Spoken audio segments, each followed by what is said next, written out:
The machine prayers stopped. After 10,000 years of maintaining the Astronomicon, the Golden Throne sits empty. I am Tech Priestess Sigma 7, and I watched the Emperor stand up and walk away. What happened next proved every prophecy wrong. My name is Sigma 7, and I have served in the inner sanctum of the Golden Throne for 200 years. 2 centuries of watching the withered corpse of mankind's master sit motionless while machines kept him alive. 2 centuries of hearing the same prayers, the same chants, the same endless rhythm of sacrifice and maintenance, until today, until the moment everything changed. The shift happened during the 3rd prayer cycle. I was monitoring the nutrient flow systems on the eastern bank of servo mechanisms, my mechadendrites plugged into diagnostic ports I had checked 1,000,000 times before. Around me, 300 tech priests moved through their sacred duties. Above us, the vast golden form of the throne rose 30 meters into the vaulted ceiling, its ancient mechanisms humming with power that had not faltered in recorded history. And at its center, the Emperor, the corpse god. The skeleton wrapped in parchment skin, kept alive by technologies we no longer understood and could only maintain through ritual and prayer. The psyker's sacrifice was being prepared. A young girl, maybe 16, her eyes already gone white with the burden of her gift. She was the 947th soul to be fed into the throne today. 1,000 would be consumed before the sun set on Terra. 1,000 every single day for 10,000 years. The math was beyond comprehension. The necessity was absolute. Without these sacrifices, the Emperor would die. Without the Emperor, the Astronomicon would fail. Without the Astronomicon, humanity would be lost in the darkness between stars. The girl was led up the golden steps by silent custodians. Their armor gleamed in the candlelight. Their faces were hidden behind expressionless helms.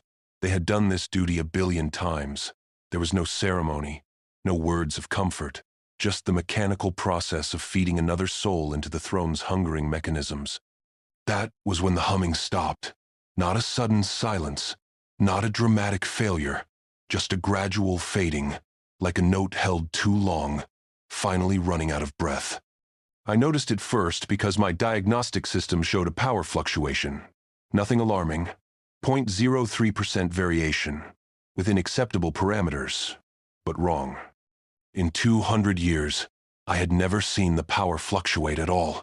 The other tech priests noticed next. I saw red robes pause in their movements. Augmented heads turned toward the throne. Servo skulls that had been floating in set patterns suddenly wobbled, their anti-grav systems confused by something in the air. Then the psyker girl screamed, not a scream of pain, a scream of absence. As if something she had always felt, always known was there, had suddenly vanished from the universe. She collapsed on the golden steps, her body convulsing. The custodians reached for her, but even they seemed uncertain. Their movements were hesitant, confused. The psychic hum that had filled the inner sanctum for 10 millennia was gone. I had never realized it was there, until it was not. It had been like the sound of my own heartbeat, so constant that my mind had filtered it out. But now, it was absent, and the silence was deafening. I looked up at the throne, at the Emperor, and I saw his hand move. Not a twitch, not the involuntary spasm of dying nerves, a deliberate motion. The skeletal fingers, which had been frozen in the same position for longer than my entire chapter of tech priests had existed, slowly curled, then extended, then curled again, as if testing their function. Around me, tech priests began to wail. Some dropped to their knees. Others ran toward their stations, checking instruments with frantic energy. Alarms should have been sounding. Emergency protocols should have engaged, but nothing happened. The throne simply sat there, quiet and still, while the thing that had been motionless upon it began to move. His head rose, slowly, the ancient bones creaking with a sound that carried across the entire chamber. For 10,000 years, his chin had rested against his chest, held there by the weight of maintaining the Astronomicon. Now that head lifted, and I saw his face for the first time. Not the distant glimpse from 50 meters away, but a clear view, as if my augmented eyes had suddenly gained the ability to see across impossible distances. His face was ancient, withered, The skin pulled tight over the skull beneath, but his eyes were open, and they were aware. Not the glazed, distant stare of someone lost in psychic communion with the warp. These eyes saw. They focused. They looked at the chamber around him with what I can only describe as disappointment. He reached up with both hands, wrapped his skeletal fingers around the feeding tubes that had sustained him, and pulled. The tubes came free with a wet sucking sound that echoed through the silence. Golden fluid spilled down his chest, staining the ancient cloth that still clung to his frame. More tubes, more connections. He removed each one with methodical precision, as if performing a task he had planned for a very long time. A custodian finally moved.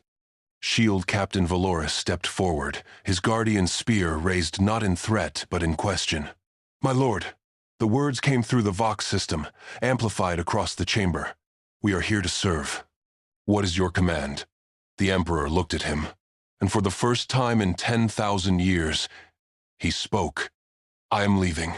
His voice was not what I expected, not the thunderous roar of a god, not the commanding tone that had united Terra and launched the Great Crusade. It was quiet, tired, human. The voice of an old man who had carried a burden too long and was finally setting it down. He stood. The throne should have held him. The connections should have resisted, but ancient mechanisms simply released, as if they too had been waiting for this moment. His legs shook as they took his weight. He was thin, so impossibly thin, a skeleton wrapped in parchment.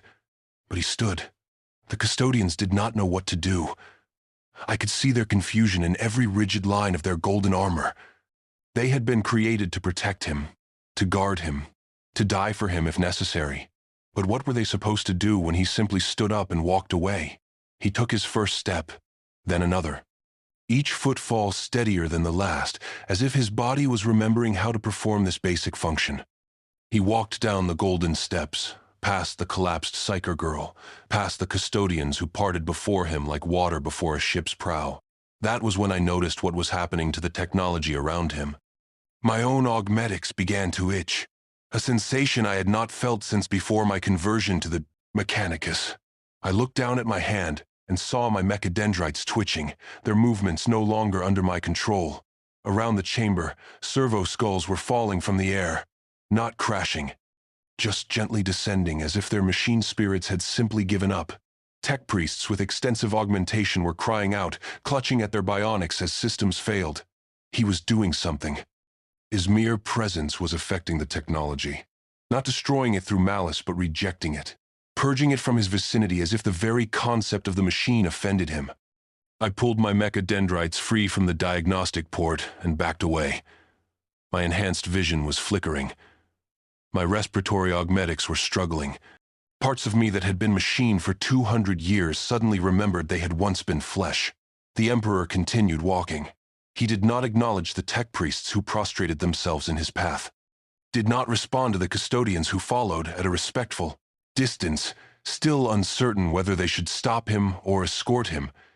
He simply walked, his bare feet leaving faint impressions of golden light on the obsidian floor. He reached the great doors of the inner sanctum, doors that required 6 tech priests and a full cycle of prayer to open. He placed one withered hand against the ancient metal, and they swung wide without a sound. Beyond lay the corridors of the inner palace. I followed, along with dozens of other tech priests and custodians. We had to know. We had to understand what was happening. The man who had been the corpse god for 10 millennia was walking through his palace, and reality itself seemed uncertain about how to respond. We passed through chambers where high lords had once debated the future of the Imperium. The rooms were empty now. The lords were likely in session elsewhere, unaware that the foundation of everything they governed was currently walking past their meeting halls. We passed chapels where the faithful had worshipped him as a god. Golden aquilus gleamed on every wall. Candles burned before icons of his image, and he ignored all of it. The pattern continued. Wherever he walked, technology failed. Not catastrophically, not with sparks and explosions. Systems just quietly stopped working. Ancient servo mechanisms ground to a halt. Lights flickered and died. Even the air recyclers fell silent in his wake, as if the palace itself was holding its breath. We reached the outer walls, the massive ramparts that separated the inner palace from the rest of Terra's endless sprawl. Through the armored viewports, I could see the hive city stretching to the horizon. Billions of souls living in structures that had stood since before the age of strife. The heart of the Imperium, the throne world of humanity. The Emperor stopped at the viewport. He placed both hands against the armored glass and looked out at his empire, at what his dream had become. And I saw something on his ancient face that terrified me more than any daemon I had ever heard described in the tech priest's warnings. Disgust. He turned to face us, to face the custodians and tech priests who had followed him. His eyes swept across us, and I felt that gaze touch my soul. He saw everything, every doubt I had harbored, every secret prayer I had offered to the Omnissiah, every moment of my 200 years laid bare before his judgment. "I am leaving," he said again. His voice was stronger now, as if speaking was helping him remember how. "What you do next will prove whether I was right to create you, whether humanity deserves to survive without me watching over every breath you take." "My lord," Valoris said, stepping forward. His voice carried a tremor I had never heard from a custodian before. "Where will you go? What would you have us do?" The Emperor looked at him, at the golden armor, at the guardian's spear, at the symbol of 10,000 years of unwavering loyalty, and he smiled. It was not a kind smile. "I would have you to learn to stand on your own, to think for yourselves, to build something that does not require my presence to maintain it. That was always the point, but you never learned. You made me into a god instead of listening when I said I was just a man with a vision." He turned back to the viewport. "Beyond those walls lies a spaceport. I will take a ship. I will leave Terra. And I will do what I should have done 10,000 years ago, instead of sitting on that cursed throne pretending my suffering was holding the Imperium together. The Astronomicon," I heard myself say. My voice was small, mechanical. "Without you, it will fail. Ships will be lost in the warp. The Imperium will be cut off from itself." He looked at me. Really looked at me, as if seeing me as an individual, rather than just another cog in his machine. "The Astronomicon has not needed me for 5,000 years, he said. "It runs on faith now. On the belief of trillions that it exists and functions. I have just been sitting there, suffering needlessly, because all of you were too afraid to discover that truth. Test it if you wish. You will find I am right." He walked toward the outer door, the portal that led to the public areas of the palace, to the world beyond. A custodian moved to block his path, then thought better of it and stepped aside. The Emperor of mankind, the Master of Terra, the being who had united humanity and launched it toward the stars, opened the door and walked out into his empire. No guards, no ceremony, no proclamation. He just left, and I stood there, in the silence he left behind, wondering if this was salvation or the end of everything we had built. 3 days had passed since the Emperor walked out of the inner sanctum, and Terra was falling apart, not from invasion, not from war, but from the simple fact that the man who had held everything together for 10,000 years had decided to leave, and nobody knew what to do about it. My name is Captain Myros of the Imperial Fists, and I had been on Terra for exactly 4 hours when the world stopped making sense. I was supposed to be delivering a status report on the fortifications of Inwit. Standard duty, routine assignment. Instead, I found myself standing in an emergency council chamber with 12 high lords who could not agree on whether the Emperor had actually left or if what happened was some kind of test. Lord Commander Militant Teros was shouting. He had been shouting for 20 minutes. "This is heresy. Lies spread by traitors to destabilize the Imperium. The Emperor would never abandon us. He would never leave the throne. Someone has deceived us all with sorcery." Across the table, Fabricator General Zyron remained silent. The leader of Mars had not spoken since the meeting began. His augmented face was unreadable, but his mechadendrites twitched in patterns I recognized as distress. The tech priests knew something the rest of us did not. I could see it in every rigid line of his mechanical body. The master of the administratum was reviewing data on a holo display. His name was Vasily, and he was the only one in the room who seemed calm. "Gentlemen," he said quietly, cutting through the shouting, "the evidence is clear. The inner sanctum surveillance shows the Emperor disconnecting himself from the throne, walking out, leaving. Whether we call it heresy or miracle does not change the fact that it happened." "Impossible," Taros insisted. "The machine spirits must have been corrupted. The recordings altered." "I will not believe that the master of mankind would abandon his post without explanation." "He gave an explanation," said a voice from the corner. We all turned. Tech Priestess Sigma 7 stood there, her red robe stained with oil and her augmetics still flickering from whatever had happened to her in the throne room. I was there. I heard him speak. "He said he was leaving. He said we needed to learn to stand without him." Taros pointed at her. "Then you are a traitor for not stopping him. You and every custodian who let him walk out should be executed for dereliction of duty." Shield Captain Valoris stepped forward from where he had been standing silent guard by the door. His golden armor caught the light. His expression was hidden behind his helm, but his voice carried absolute authority. "We do not stop the Emperor. We serve him. If his will was to leave, then it was not our place to prevent it." "His will," Taros said, spitting the words. "His will is to protect humanity, to guide the Imperium, not to walk away like a father abandoning his children." "Perhaps we stopped being children worth protecting," I said. Everyone looked at me. I had not intended to speak, but the words came out anyway. Perhaps he looked at what we have become in 10,000 years and decided we did not deserve his sacrifice anymore. The room went quiet. It was the thought everyone had been avoiding, the question nobody wanted to ask. What if the Emperor left not because of some grand plan, but because he was disappointed in us? Vasily broke the silence. "Regardless of his reasons, we must address the practical concerns. The Astronomicon has changed. Ships are reporting difficulties with warp travel. We need to understand what is happening before panic spreads beyond Terra." "The Astronomicon has not failed," Zyron said. His voice was mechanical, processed through Vox systems that stripped away any emotion. "But it has changed. The beacon is narrower, more focused, and it is moving." "Moving?" Taros leaned forward. "What do you mean, moving?" The Fabricator General activated his own holo display.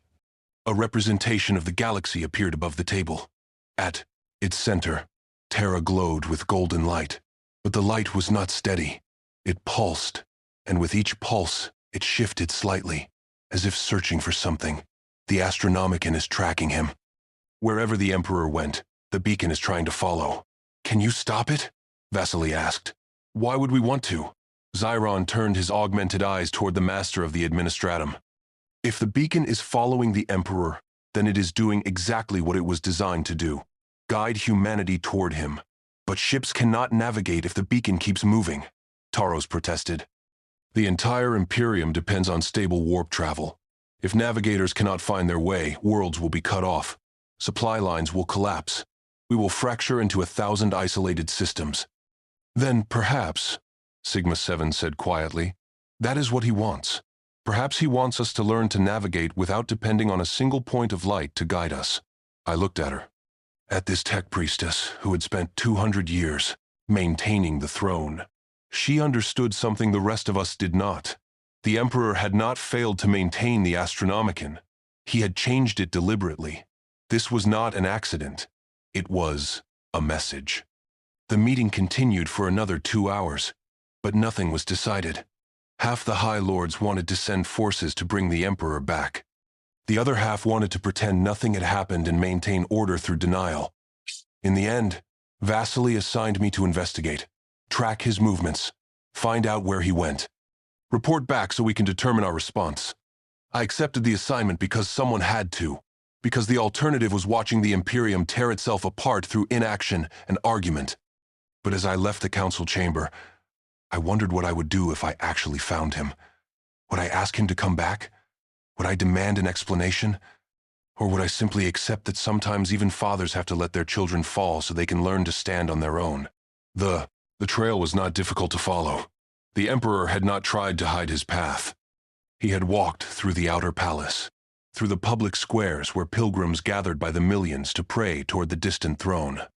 Witnesses described a thin, old man in tattered robes, walking barefoot across the sacred stones. Most had not recognized him. How could they? The emperor of their imagination was a giant in golden armor, a warrior god who commanded reality itself, not a withered skeleton who moved through crowds without ceremony or escort. He had reached Port Sanctus, one of the smaller spaceports on Terra's northern continent. The portmaster was a nervous man named Kellor, who kept apologizing as he showed me the security recordings. I did not know, my lord. I swear by the throne, I did not know it was him.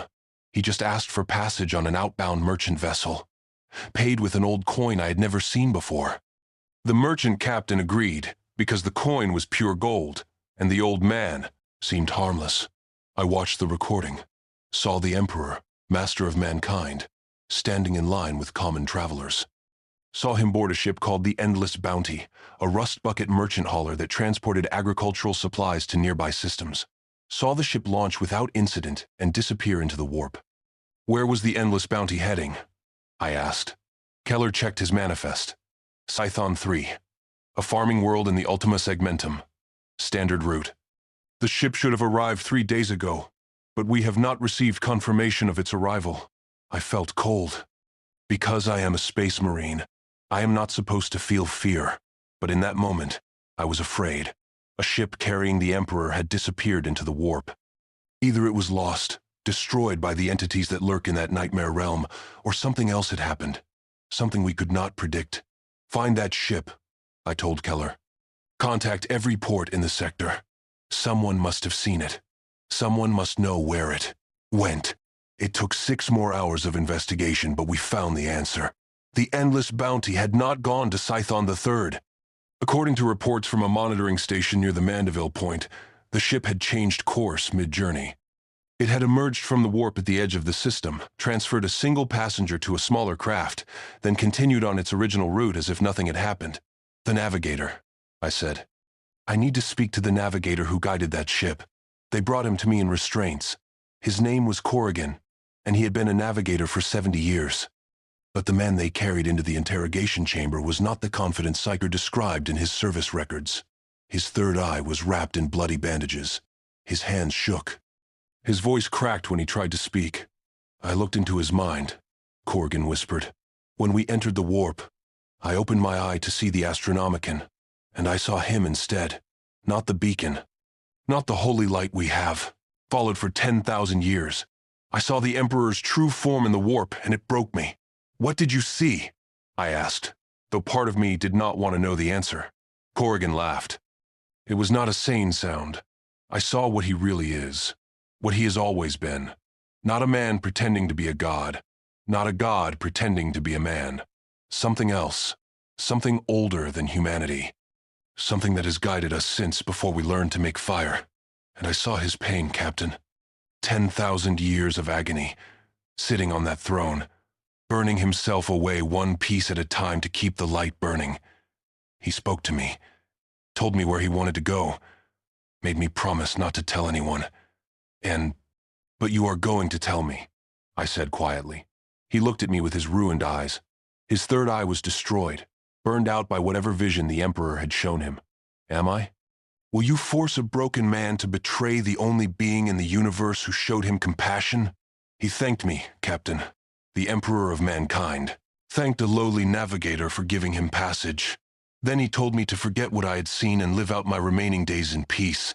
I could have pressed him, could have used my authority as a space marine to demand answers. But something stopped me.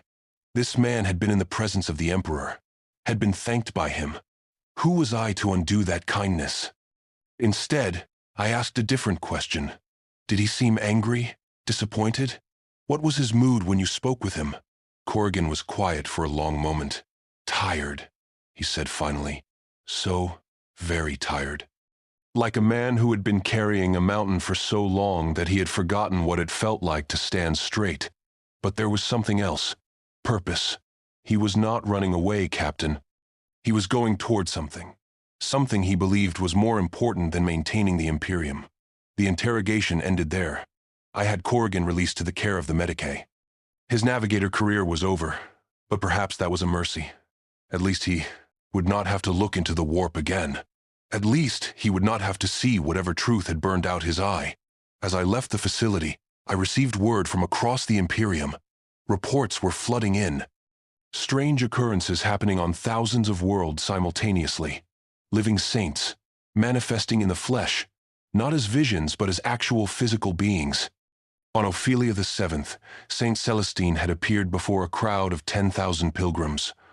On Baal, a vision of Sanguinius himself had been seen walking through the fortress monastery of the Blood Angels. On Macragay, Guilliman had reported seeing apparitions of his fellow Primarchs in the halls of Ultramar. The pattern was clear. Without the Emperor's presence suppressing the power of faith, without his rejection of worship holding back the psychic energy of trillions of believers, something was changing. The warp was responding to humanity's collective belief in a way it never had before. But it was not just the saints. Tech, priests on Mars were reporting that ancient machines were awakening. Technologies that had been dormant for millennia were suddenly functional. The Fabricator General himself had sent a sealed message to the High Lords. The message contained only 3 words: he freed us. I did not understand what that meant until I spoke with Sigma 7 again. I found her in the abandoned throne room, standing before the empty golden seat. The machines around it were still humming. The throne itself was still active, but there was no one sitting on it. He did not destroy it, she said without turning to look at me. He just stopped using it, as if it was a tool he no longer needed. What is it really for? I asked. Not the official version, not the lies we tell ourselves. What is the Golden Throne actually designed to do? She was quiet for so long I thought she would not answer. Then she reached out and touched one of the golden panels. It sustains the Astronomicon. Yes, but that was not its original purpose. The throne was built during the dark age of technology. It was a portal, a way to enter the webway, the ancient network of tunnels through space that the Eldar use. The Emperor wanted to free humanity from dependence on warp travel. He wanted us to use the webway instead. But the webway project failed, I said. During the Horus Heresy, Magnus broke through the wards, and daemons invaded the tunnels beneath the palace. Sigma 7 nodded. The Emperor spent 10,000 years on the throne, holding back the demonic tide while also maintaining the Astronomicon. 2 impossible tasks at once. The pain must have been beyond comprehension. But recently, something changed. The demonic pressure stopped. The rift that Magnus opened finally sealed itself through sheer force of the Emperor's will over millennia. So he could finally leave, I said, understanding at last. He was not abandoning us. He was not running away. He had completed the task that bound him to the throne, and now he was free to do what he had always intended to do. Fight, Sigma 7 said simply. The Emperor was always a warrior first. Everything else he did, the administration, the guidance, the sitting on the throne, it was all in service of giving humanity the strength to survive, but now he is free to return to what he does best.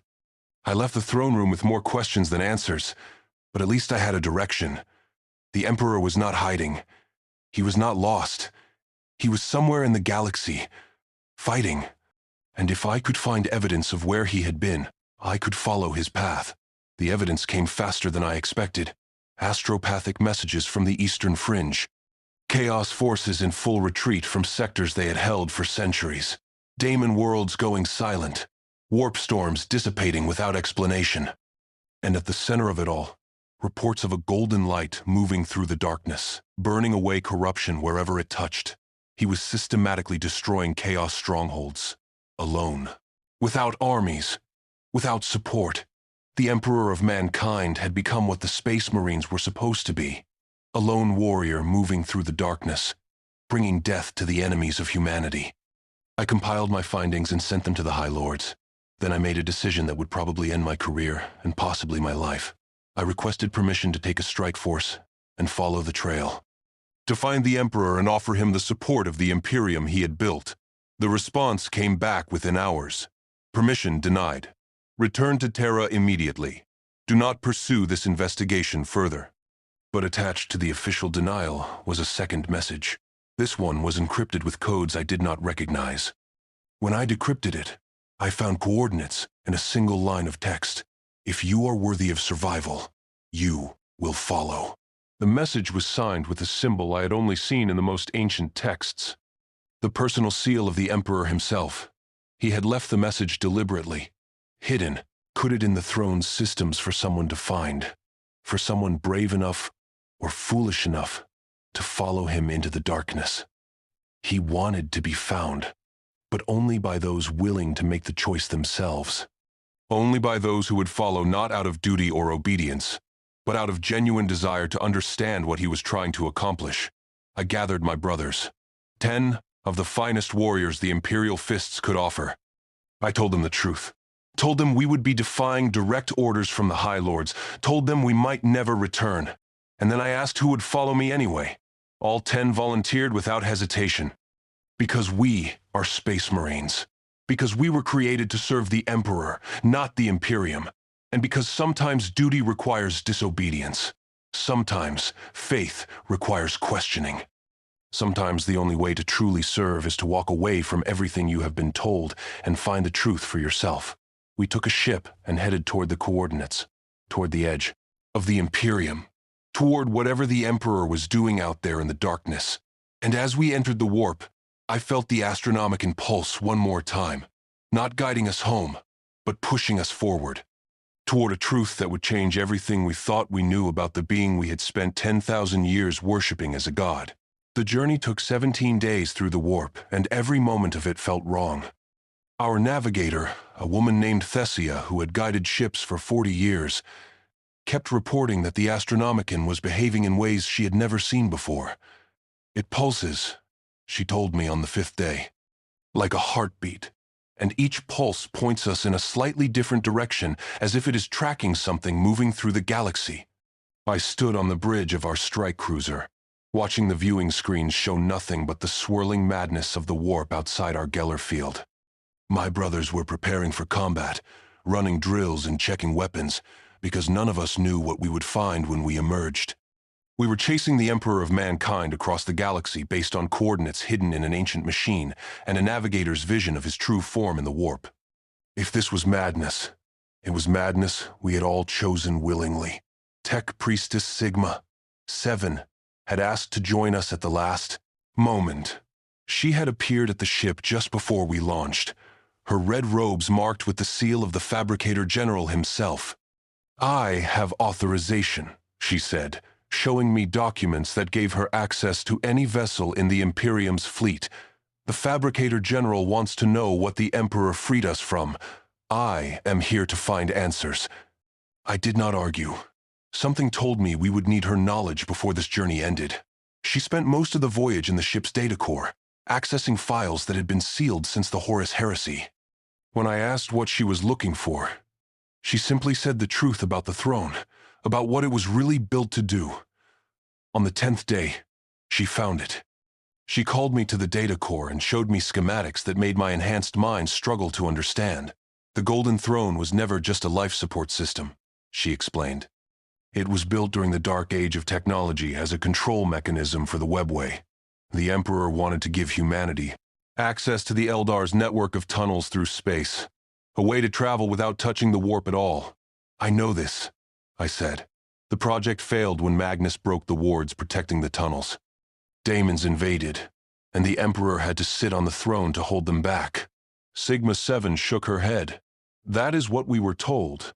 But these schematics show something different. The throne has a second function, a containment system. There is a warp rift directly beneath the Imperial Palace, opened during the Horus Heresy when the vengeful spirit appeared in orbit. The Emperor has been holding that rift closed for 10,000 years while simultaneously maintaining the Astronomicon. I felt cold despite my enhanced physiology. A warp rift under the palace for 10 millennia? If it had ever opened fully, Terra would have become a daemon world. The entire Imperium would have fallen. "Exactly," Sigma 7 said. "But look at these readings from the last 100 years. The rift has been shrinking, slowly, impossibly slowly. But the Emperor has been sealing it through sheer force of will. And 3 days before he left the throne, the rift finally closed completely. He finished the task that bound him there. So he was not abandoning us," I said. "He completed what needed to be done. He earned his freedom. More than that, she said, pulling up another set of files. These are sensor readings from the throne room over the past 3 days. Without the Emperor sitting on it, the throne is still active, still maintaining the Astronomicon. But the power source has changed. It is running on something else now. What? I asked. Faith, she said simply. The belief of trillions that the Astronomicon exists and functions. Their prayers, their devotion. For the last 5,000 years, the Emperor was not actually necessary. The collective psychic energy of humanity's worship was maintaining the beacon. He was just sitting there, suffering for no reason, because everyone was too afraid to discover that truth. The implications were staggering. The Emperor had realized he was no longer needed, that humanity had developed the psychic strength to maintain the Astronomicon through belief alone. And rather than continue his eternal vigil, he had chosen to leave, to do something else. Something he thought was more important than sitting on a throne and being worshipped as a god. We emerged from the warp on the 17th day at coordinates that marked the edge of Imperial space. The region was called the Hadrian Terminus, a buffer zone between the Imperium and the Eye of Terror. Hundreds of worlds here had been lost to chaos over the centuries. It was a wasteland of dead planets and daemon-infested systems that we avoided, except for the most desperate military campaigns. But something had changed. Thessia reported it first. The warp is calm here, unnaturally calm. I am not detecting any of the usual chaos presence. It is as if something has scoured this region clean. We moved carefully through the system, scanning for threats. What we found defied explanation. A daemon world called Malagant, which had been recorded as lost to Nurgle's corruption 800 years ago, was now just a dead rock. No corruption. No daemons. Just barren stone and the ruins of cities that had been burned so completely that not even ash remained. He was here, Brother Sergeant Matthias said, examining the readings. Whatever did this was psychic in nature. The signature matches descriptions of the Emperor's power from the Horus Heresy. We continued deeper into the region. Every world we passed showed the same pattern. Chaos, corruption burned away. Daemon populations exterminated. Warp storms dissipated. It was as if someone had taken a torch to the darkness and left nothing but emptiness in their wake. Then we found the world where he was. A planet called Garin Prime that had been the site of a major chaos stronghold for 2,000 years. According to Imperial records, 4 daemon princes ruled here, and their combined forces numbered in the millions.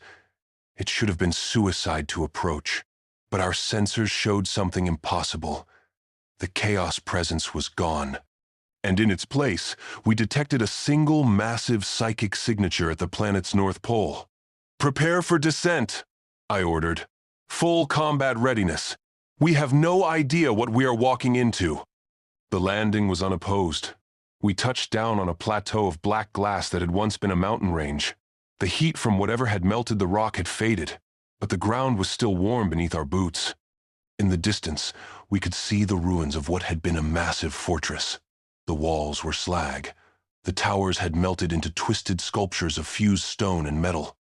And at the center of it all, we saw him. The Emperor stood alone in the middle of the devastation, his back to us, staring at something in the distance. He was not the withered skeleton I had expected to see. His form was different. Now, still thin, still ancient, but filled with a terrible energy that made him seem larger than any physical form could contain. Golden light radiated from his skin in waves that made my eyes water even through my helmet's filters. Around him, floating in the air at precisely measured intervals, were 9 human figures. They glowed with the same golden light, though dimmer. Their eyes were closed. Their mouths moved silently, as if speaking words I could not hear. They were psychers, the most powerful I had ever seen. And the Emperor was doing something to them, teaching them, shaping their abilities like a sculptor working clay. We approached slowly. My brothers formed a defensive perimeter, while I walked forward alone. Each step felt like wading through water. The pressure of his presence was immense. Not hostile, not welcoming. Just there, like standing next to a star and feeling the heat of it against your skin. "Captain Myros," he said without turning around. "Imperial Fists. 3rd. Company. You follow the coordinates I left. That shows initiative. Or foolishness. Time will tell which. My lord, I said, kneeling. The words came automatically despite everything I had learned. We have come to offer our support. To understand what you are doing. To serve as we were created to serve. He turned then, and I saw his face clearly for the first time. It was the face from 1,000 paintings and statues, the face that had been carved into monuments across the galaxy. But the eyes were different. Older, carrying a weight that no artwork had ever captured. These eyes had seen the birth and death of civilizations, had witnessed horrors that would break mortal minds, had burned with purpose for longer than recorded history. You cannot serve me here, Captain. This is not work for space marines. This is not war as you understand it. He gestured to the floating psychers. I am building something, a structure in the warp, a fortress of human will that will anchor the Astronomicon. Without requiring my presence, or the daily sacrifice of psychers, these 9 are the first, the foundation. When I am done, there will be hundreds, then thousands. A choir of human minds powerful enough to hold back the darkness without burning themselves out in the process. That is why you left, I said, understanding flooding through me, not to abandon us, but to do this, to free humanity from its dependence on sacrifice. Partly, he said. The throne was a prison, Captain. A necessary prison, but a prison nonetheless. I sat there for 10,000 years holding back a daemon tide while maintaining a beacon I had not needed to maintain for half that time. All because everyone was too afraid to test whether the beacon would function without me. All because humanity had become dependent on the idea of my suffering. One of the floating psychers, a young woman with silver hair, opened her eyes.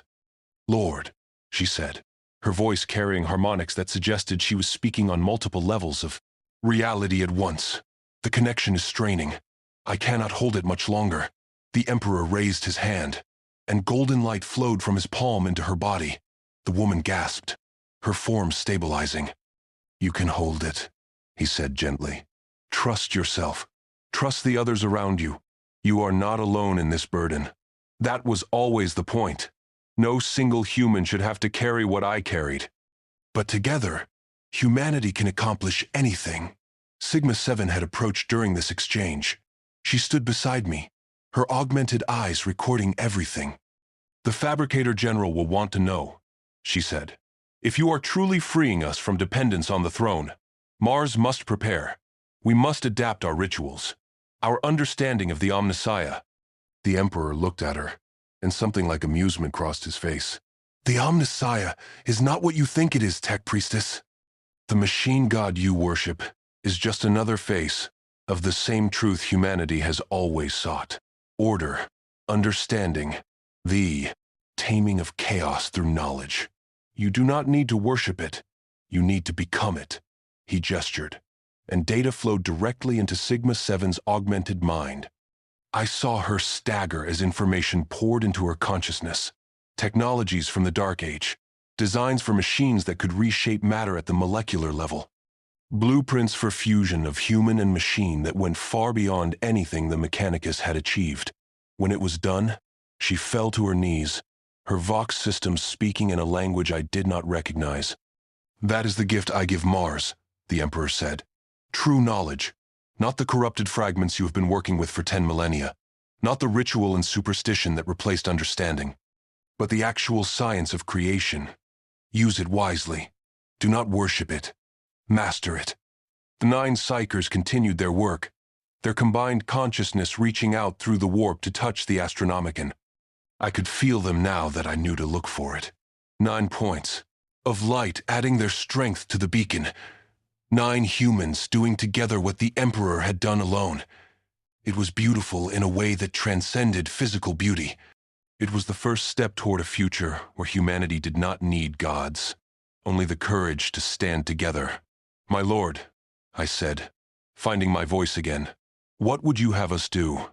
My brothers and I came here to serve, to fight alongside you, to prove that the Imperium you built still has worth.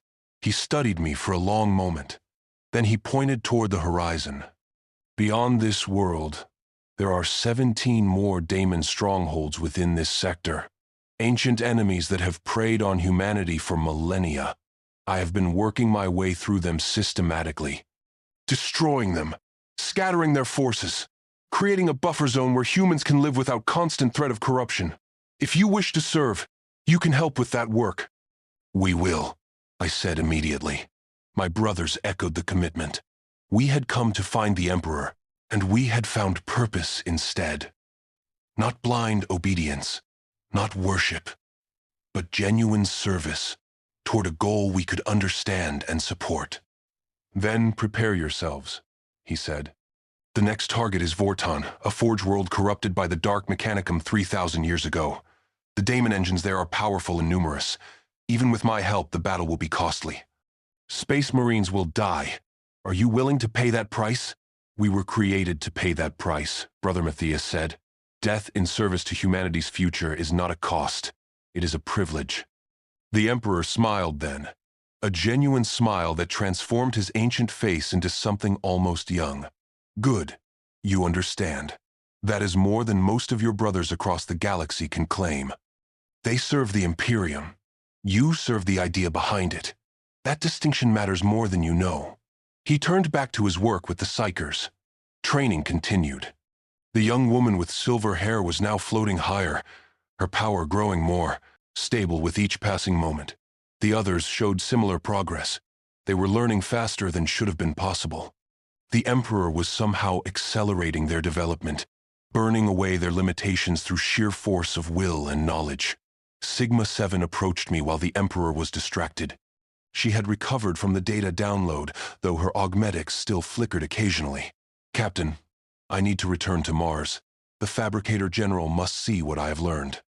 This changes everything we thought we knew about the machine god, about the relationship between flesh and metal, about the purpose of the Mechanicus itself. Go, I said. Take one of our shuttles. We will remain here. This is where we are needed. She nodded and left to make preparations. I watched her go and wondered what changes she would bring to Mars. What new age she would help birth through the knowledge the Emperor had given her. It was terrifying and exciting in equal measure. Everything was changing. The foundations of the Imperium were shifting beneath our feet. And somehow, that felt right. The Emperor spoke without turning around, his attention still on the floating Psychers. You are wondering if you made the right choice, Captain. If following me here was wisdom or madness. If the Imperium can survive what I am doing. Yes, my lord, I admitted. I am wondering all those things. The Imperium will survive, he said, but it will change. It must change. What I built 10,000 years ago was meant to be temporary. A structure to protect humanity during its most vulnerable phase of development. But humanity kept it far beyond its intended purpose, turned it into a monument to stagnation. The only way forward is to tear down what no longer serves and build something better. And what if we are not ready? What if humanity needs more time? He was quiet for a moment. Then he turned to face me fully, and I saw something in his eyes I had not expected to see. Doubt. Not doubt in his plan, but doubt in whether he was doing this the right way, whether he was being too harsh, too sudden, whether his 10,000 years of suffering had damaged him in ways he could not fully recognize. That is why I need people like you, Captain. People who will question me, who will follow not out of blind faith, but out of genuine understanding and choice. I have been worshipped as a god for so long that I had forgotten what it felt like to be questioned, to be challenged, to have someone look at my plans and ask if there is a better way. Your tech priestess did that when she stood against my initial judgment. You are doing it now by asking these questions. He gestured to the 9 Psychers, to the devastated landscape around us, to the stars above. I am not infallible, Captain. I am old, powerful, knowledgeable beyond human measure, but I am not perfect. 10,000 years on that throne changed me in ways I am still discovering. I need humanity to be strong enough to stand without me, not just because you deserve that freedom, but because I cannot trust myself to always make the right choices for you. The admission was staggering. The Emperor of mankind, the being who had united Terra and conquered the stars, was admitting he might be wrong, that he needed guidance and questioning and challenge from the very humans he had spent millennia protecting. It was the most human thing I had ever heard him say. "Then we will question you, my lord," I said. "We will serve, but we will also challenge. We will follow, but we will also lead when necessary, because that is what you taught us. Not blind obedience, but the courage to think and act for ourselves." He nodded, satisfied. "That is all I have ever wanted. Now prepare your brothers. We leave for Vortan at dawn. And Captain, when we return to Terra, when this work is done, I will need warriors like you to help guide the Imperium through what comes next. This is not the end. This is only the beginning." The battle for Vortan lasted 6 days, and on the 3rd day I watched the Emperor destroy a Daemon Prince with his bare hands. The creature had been the size of a warhound titan, its body a twisted fusion of metal and rotting flesh that embodied everything wrong with the Dark Mechanicum's corruption. It had ruled Vortan for 3,000 years, turning the Forge world into a nightmare factory that produced daemon engines to plague the Imperium. The Emperor walked up to it, placed one hand on its chest, and simply unmade it. The daemon did not explode or burn. It just stopped existing, as if reality had decided it was never supposed to be there in the first place. My brothers and I fought alongside him against lesser daemons and corrupted tech priests. We lost 3 warriors in those 6 days. Brother Kalis fell to a possessed battle servitor on the 2nd day. Brothers Octavian and Theron died holding a corridor so the Emperor could reach the Central Forge Temple. Their deaths hurt, but they died doing what Space Marines were created to do. They died protecting humanity's future. There was honor in that. There was purpose. When the fighting ended and Vortan was cleansed, the Emperor stood in the ruins of the main forge and did something I did not expect. He wept. Not for the daemons we had destroyed or the corruption we had burned away, but for the humans who had once lived here, for the tech priests who had been twisted into monsters, for the billions of souls who had suffered under daemon rule for 3 millennia. He remembered what this world had been before it fell. He carried the weight of its loss in a way that made my own grief feel small. We cremated my fallen brothers according to Imperial Fist's tradition. The Emperor stood with us during the ceremony. He spoke no words, but his presence was enough. When it was done, he placed his hand on my shoulder and said something I will never forget. They died so that others might live free from the corruption that claimed this world. That is the only victory that matters. Not territory gained or enemies destroyed, but lives saved and futures secured. We returned to Garen Prime to find that the 9 Psychers had grown to 12. 3 more had arrived while we were gone, guided by the same pull that had brought the first 9. They came from across the Imperium, drawn by something they could not name but could not resist. One was a sanctioned Psyker from a naval vessel. Another was an astropath who had abandoned her post. The third was a young boy from a feral world who had never even seen a city before. He boarded a merchant ship and demanded to be taken to the Emperor. The Emperor greeted each of them personally. He touched their minds, measured their potential, and welcomed them into his choir. That is what he called it, a choir. Not an army or a weapon or a tool.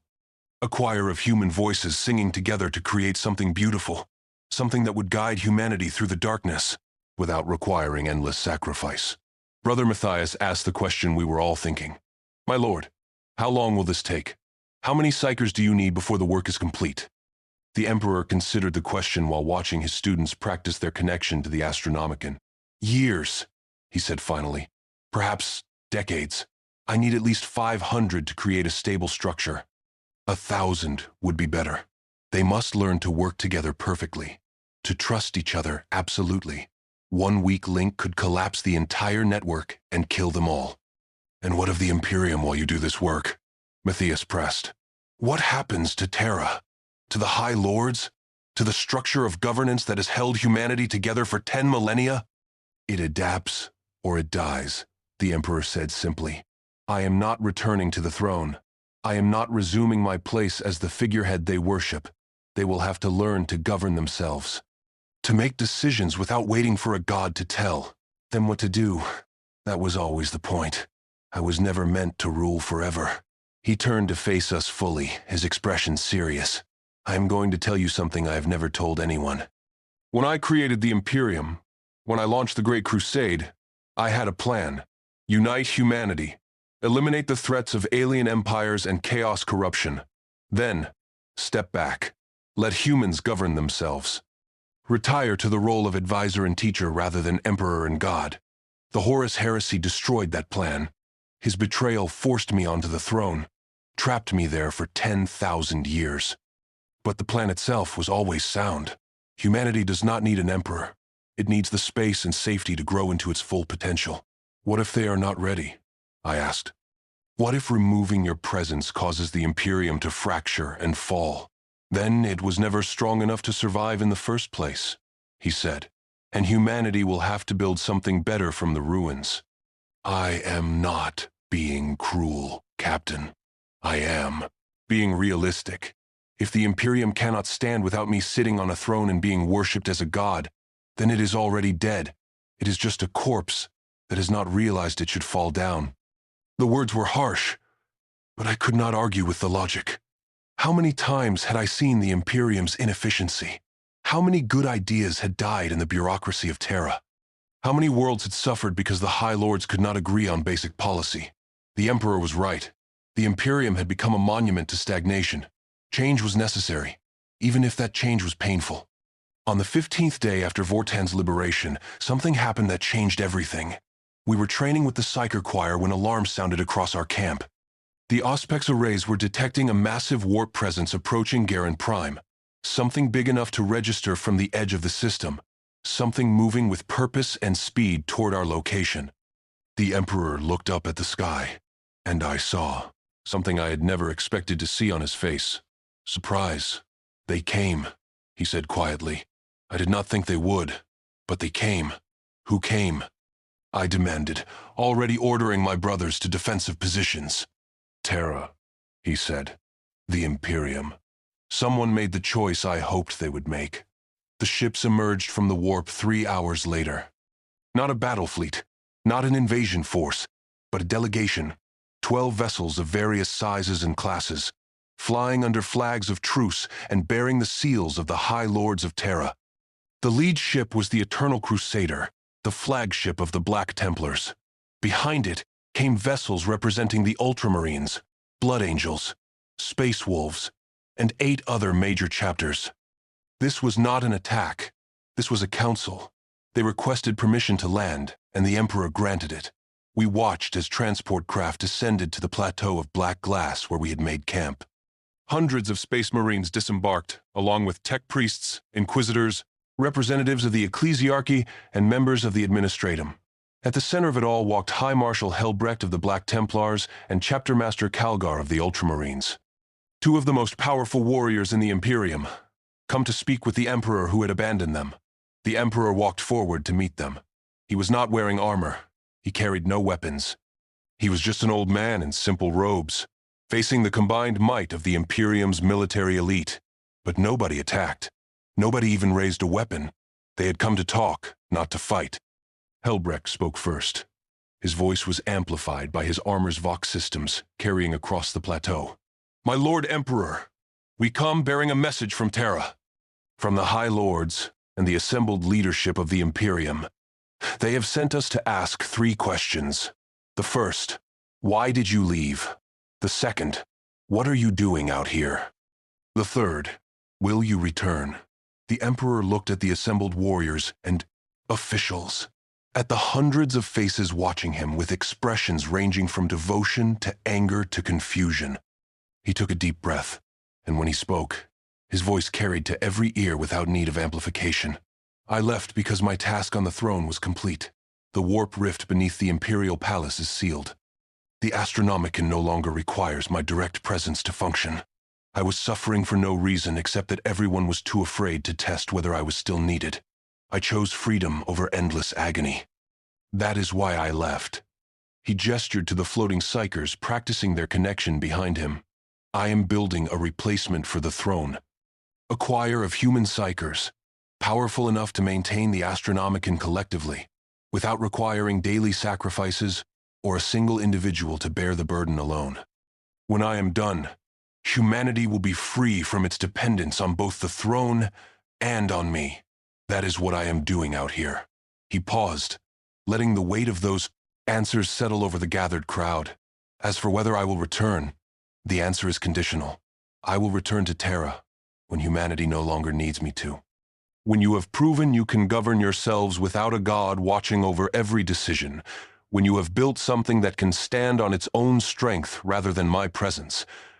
That might be years. That might be centuries. The timeline is up to you, not me." Calgar stepped forward. His blue armor was scarred from 1,000 battles, and his face showed the wisdom of centuries of command. "My lord, the Imperium is fracturing in your absence. Some worlds claim your departure as a test and demand even stricter adherence to the imperial cult. Others say you were never a god and are dismantling the ecclesiarchy. There are conflicts breaking out across hundreds of sectors. Civil wars fought in your name by people who disagree about what your absence means." "Good," the Emperor said. The word hit like a hammer. "Good. Let them argue. Let them question. Let them figure out what they believe without a god telling them the answer. That is called growth. That is called becoming adults, instead of children waiting for a parent to solve every problem.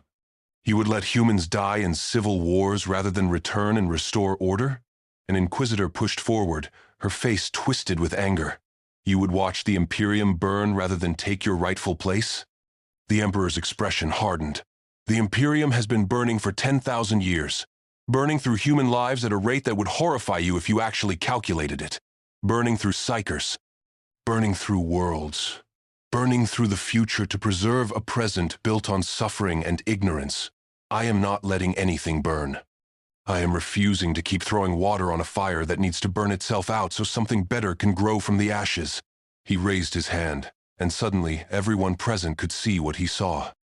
A vision forced into our minds with the same power he had used to judge humanity upon his awakening. We saw the Imperium as it truly was. The casual cruelty, the waste, the corruption. The billions of lives spent to maintain a system that served the powerful while crushing everyone else. We saw worlds where children were worked to death in factories. Hive cities where people lived entire lives without seeing the sun.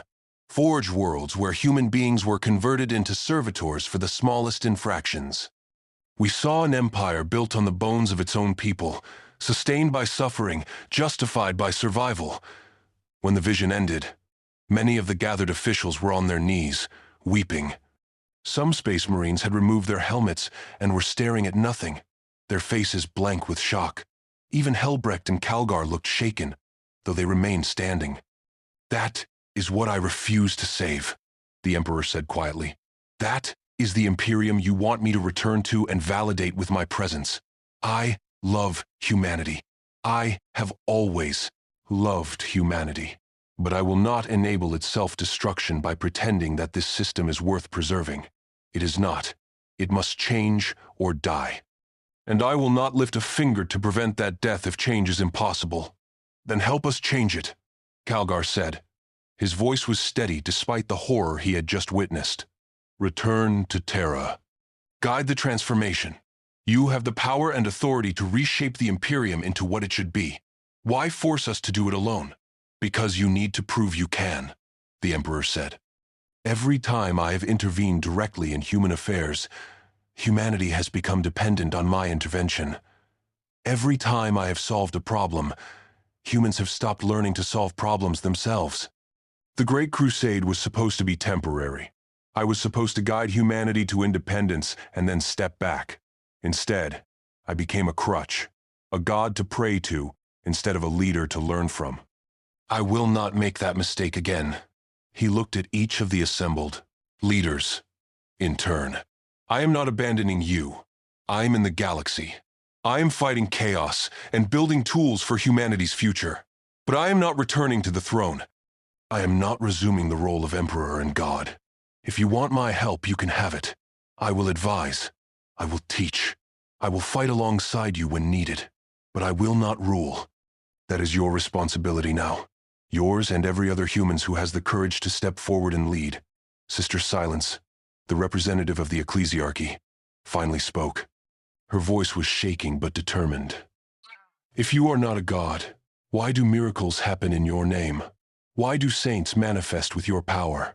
Why does faith in you sustain billions across the Imperium? The Emperor's expression softened. Because faith is its own power. Because belief shapes reality in ways most humans do not understand. The warp responds to consciousness, to emotion, to the collective will of sentient beings. When trillions of humans believe in something strongly, enough, that belief creates power. The saints are real. The miracles are real.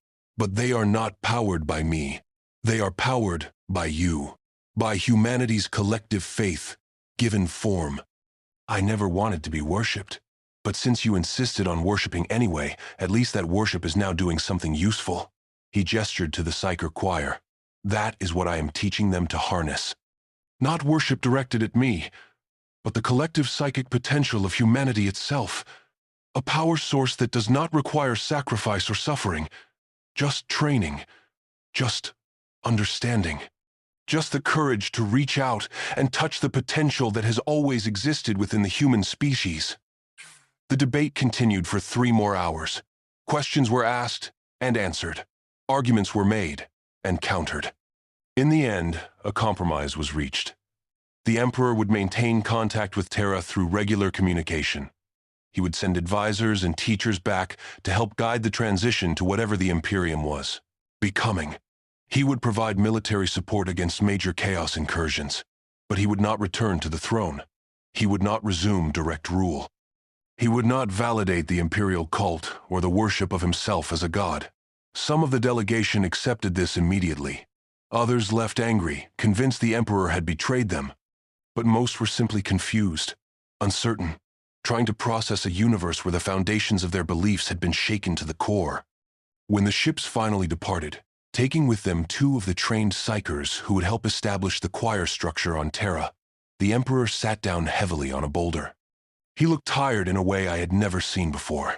Not physically exhausted, but emotionally drained. The weight of guiding humanity toward a future they did not understand was taking its toll. "Did I do the right thing, Captain?" he asked me. "Not the powerful thing, not the clever thing, but the right thing for them, for humanity's future?" I considered my answer carefully. "You gave them the truth, my lord. You refused to enable their dependence. You offered help without taking away their agency. Whether that is right or wrong will depend on what they do with it. But you gave them the chance to grow. That is all anyone can ask." He nodded slowly. "That is all I ever wanted to give them. A chance. A future where they make their own choices and live with the consequences. Where they are not slaves to gods or emperors or the crushing weight of history. Just humans. Flawed and beautiful and free." I sat beside him, this being who had shaped the galaxy, and watched the stars come out overhead. The Astronomicon pulsed in the distance, maintained now by 12 human minds working together instead of one god suffering alone. It was not as bright as before, not as steady. But it was growing stronger each day as the choir learned to work as one. What happens when the Emperor leaves the throne? Humanity finally grows up.